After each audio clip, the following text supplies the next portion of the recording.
సమాన పనికి సమాన వేతనం, సమాన పనికి సమాన వేతనం అమలు చేయాలి సుప్రీంకోర్టు తీర్పును, అమలు చేయాలి సుప్రీంకోర్టు తీర్పును, అమలు చేయాలి సుప్రీంకోర్టు తీర్పును, అమలు చేయాలి సుప్రీంకోర్టు తీర్పు.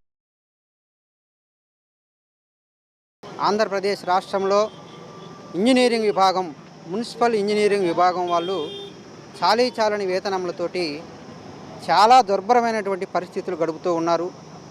మాకు వచ్చేటటువంటి జీతాలు 13,000 రూపాయలు, 16,000 రూపాయలు. ఆ జీతంతో మా కుటుంబం గడవటం చాలా కష్టంగా ఉంది. దయనీయమైనటువంటి జీవితం గడుపుతూ ఉన్నాం. మున్సిపల్ శాఖలో పనిచేసేటటువంటి ఇంజనీరింగ్ కార్మికులు ఎవరూ కూడా కుటుంబ పరిస్థితులకు చాలా భయపడుతూ ఉన్నారు. మాకు వచ్చేటటువంటి జీతాలు తక్కువగా ఉన్నాయి. దయ చూపించండి ప్రభుత్వ పెద్దలారా, దయ చూపించండి, మాకు జీతాలు పెంచండి. మాకు నెల గడవాలంటే 30,000 రూపాయలు ఖర్చు అవుతూ ఉంది. ఇంట్లో పెద్దవాళ్ళు ఉంటారు, వైద్య ఖర్చులు ఉంటాయి. మాకేమో ఎటువంటి సంక్షేమ పథకాలు అమలు చేయటం లేదు.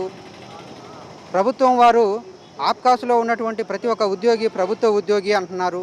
మేము ఇప్పుడు ప్రభుత్వ ఉద్యోగులుగా ఉండి 13,000 రూపాయలు, 16,000 రూపాయలు జీతాలుగా తీసుకుంటూ చాలని వేతనాలతోటి కుటుంబాలు గడవక ఇబ్బంది పడుతూ ఉన్నాం.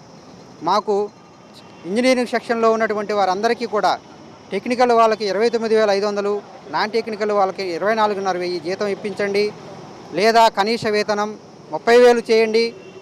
అత్యున్నత న్యాయస్థానం సుప్రీంకోర్టు వారు చెప్పినట్లుగా సమాన పనికి సమాన వేతనమైనా అమలు చేయండి. ప్రభుత్వ పెద్దలారా, మేము ప్రభుత్వాన్ని ప్రజలను నమ్ముకొని గత 20 సంవత్సరముల నుండి అవుట్సోర్సింగ్ విభాగంలో చాలని వేతనాలతోటి ఇబ్బందులు పడుతూ ఉన్నాం.